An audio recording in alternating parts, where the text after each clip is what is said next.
약학과 대학원에 다니고 있는 대학원생 화학쟁이라고 합니다. 제가 하고 있는 일은 신약 개발에 쓸 수 있는 화학 반응을 발견하고 그 반응을 좀 개발하는 일을 하고 있습니다. 약학과에서도 할 수 있는 실험이 다양하게 있는데 그 중에서도 이제 유기합성이라고 해서 또 연구를 진행을 하고 있어요. 학부 때랑 지금 대학원 생활이랑 뭐가 제일 달라? 내가 생각하는 학부와 대학원의 차이는 학부까지는 약간 손님이다.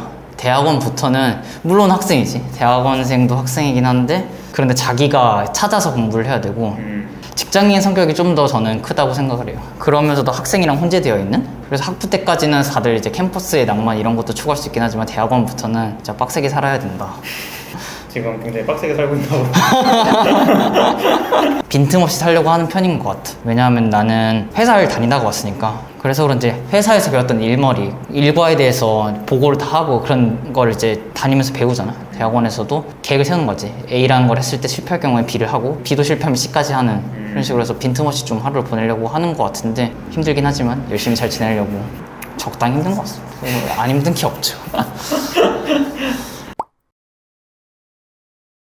일단 이공계 학부생들이 할 수 있는 연구직이 많지 않아요. 석사 이상부터 이제 좀 뽑기 때문에 그래서 회사 가서 좀 연구직 제대로 하고 싶어서 대학원에 오게 되었습니다. 근데 와보니까 또 알 것 같아요. 와보니까 왜 이공계 석사생 이상부터 연구직을 채용하려고 하는지를 좀 알 것 같아요. 실제 현장에서 석사 이상의 지식이나 어떤 스킬을 요구를 하니까? 맞아요. 그리고 학부랑 석사의 차이가 많이 느껴지는 게 학부 때까지는 실험을 해도 연구의 레벨이 아니에요. A와 B를 섞으면 C로 간다는 반응을 해봅니다. 약간 실습의 느낌이라서 무조건 그 수업 시간 안에 끝나는 그런 실험들을 한단 말이에요. 분야마다 다르겠지만 회사에서도 결국에 논문들 인터넷으로 구글 이런 데서 찾아서 여기 논문에서 이렇게 이제 발견을 했다더라. 그럼 우리 회사에서 한번 이거 응용해보자 해가지고 논문 그대로 구현을 해보고 심지어 이제 서울대 카이스트 포항공대에 나온 학생이라 하더라도 학부생까지는 스스로 할 수 있는 실험이 거의 없다고 봅니다. 아, 그럴 수는 있겠다. 졸업하기 전에 이제 실습생으로 좀 있을 수가 있거든요. 그러니까 그런 시간을 오래 보낸 친구들은 연구를 할 수도 있겠지. 같은 이제 학부를 다니던 애들이 좀 석사를 많이 가는 편이야? 사람들마다 다르긴 할 텐데 확실히 이공계 연구직 일을 하고 싶어하는 그러니까 전공을 살리고 싶어한다 흔한 말로는 그걸 하고 싶은 경우에는 대학원에 진학을 하는 것 같아요. 그래서 저는 대학원에 잘 왔다고 생각해요. 저는 그러니까 뭐랄까 결국에 갈 사람은 가게 되지 않나. 대학원은 진짜 자기 성격에 맞는 사람이 오는 게 제일 그래도 힘든 게 대학원인데. 그럼 좀 어떤 사람이나 성격이 가면 좀 좋을까? MBTI를 치면 E보다는 I인 사람이 상대적으로 연구소에 있는 시간이 좀 갑갑할 수 있어요. 그리고 연구실에 생각보다 많이 있어야 되기 때문에 그다음에 S냐 N이냐 개인적으로는 S인 분보다는 N인 분들이 좀 더 이제 성격에 맞을 거라고 생각해요. 왜냐하면 기존에 밝혀진 거를 파고드는 건 크게 학술적으로 의미가 없거든. 상상이 좀 많이 필요한 것 같아. 상상이 좀 실마리를 잡아줘서 방향을 좀 제시해주고 끌고 나가는 게 있어서 감정적인 것보다는 좀 이제 생각하기를 좋아하는 사람이 조금 더 유리할 것 같고 J냐 P냐 하면 당연히 J가 좀 맞는 것 같고 그래서 제일 이상적인 거는 INTJ인데 근데 제가 INTJ예요. 아, 그건 중요하다. 시키는 일에서 안정을 찾고 그러는 분들은 대학원에 안 오는 게 좀 나아. 자기가 일을 주도해서 계속 설계해 나가고 교수님한테 제시하고 그러면 교수님이 시키는 거 하고 그게 이상적이지. 안 그러면 그거 되게 서로 괴로운 것 같아. 자기 주도적으로 하면서 시키는 것만 하는 게 아니라 그것도 하긴 하지만 또 자기가 학문적으로 설계를 해서 모델을 만들어서 그걸 계속 검증해 나가고 논문을 쓰고 이런 거에 좀 익숙한 INTJ. 그리고 난 INTJ. 나 같은 사람이 많아.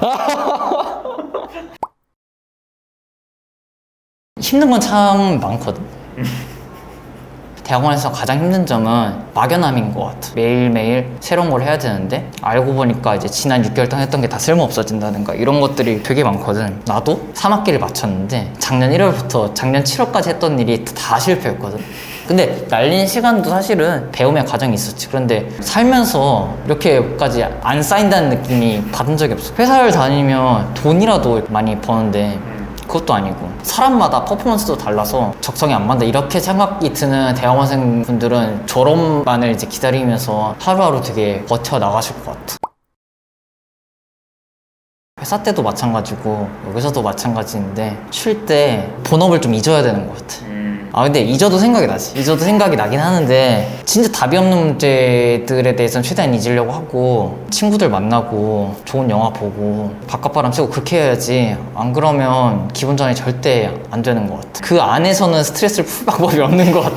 회사보다 어떤 부분에서는 더 심할 수 있거든, 스트레스가. 회사는 그래도 퇴근하고 나서도 엄청 책임감이 중한 일이 아닌 이상은 좀 잊어버릴 수가 있는데, 대학원의 일은 그 연구실에 들어온과 동시에 졸업하는 그날까지 끊임없이 이어져. 그러니까 지금 잘못한 일이 쌓이고 쌓이면 졸업에도 영향을 미치기 때문에, 그래서 졸업 유예되고 하는 학생들이 발생하는 게 괜히 있는 게 아니에요. 그러면 전에 회사랑 비교해서 지금 대학원 생활이 더 힘든 것 같아? 아니면 쉬운 것 같아? 상대적으로? 굳이 비교하자면 조금 더 어려운 것 같은데, 왜 조금 더 어렵냐면 아무래도 이제 졸업한 그날까지 나를 계속 이끌고 가는 그 연구 주제라는 것 때문에 그게 계속 나를 괴롭게 만드는 것 같아. 회사는 그래도 제약회사 품질관리라고 해서 그때그때 약을 만들어내면 약의 품질 테스트라는 게 1년에 실험들이 있단 말이야. 그 실험들을 하는데 그게 어떤 약품이 아무리 길어도 한 달 넘기진 않았어, 그 실험이. 그런데 연구는 지금 하고 있는 실험도 이제 1년이 돼간단 말이야. 1년 동안 그 실험에 대해서 생각을 하는데 그게 이제 사람을 계속 힘들게 만드는 것 같아. 그리고 또 회사는 다니다가 너무 힘들면 그만둬도 그때까지가 딱 경력이 되잖아. 근데 대학원은 중간에 나가면 경력이 아니야. 아, 그렇네. 석사, 박사 중간에 나와버리면 아무것도 아니야. 시간을 보낸 거지, 그냥. 경력이 아니라. 경력이 아니라 그냥 시간을 보낸 거지. 그렇다고 등록금을 반환해 주지도 않아. 그 기회비용들을 선정하면 참 위험한 도전이라고 볼 수밖에. 순수하게 뽑아내고 터지면 안 돼. 그래서 이제 편한 일만 찾으려는 모습들을 보면서 그것보다는 의미 있는 일을 해나가는 게 더 중요하겠다. 내 위에 있는 모든 상사들을 한 사람으로 뭉친다면 이제 교수님이 되는 거지. 다음에 회사 들어가서 걷는 걸로. 회사 들어서 좋지. 그때는 퇴사만이 살 길이 있어. 이직만이 살기다 이러면서.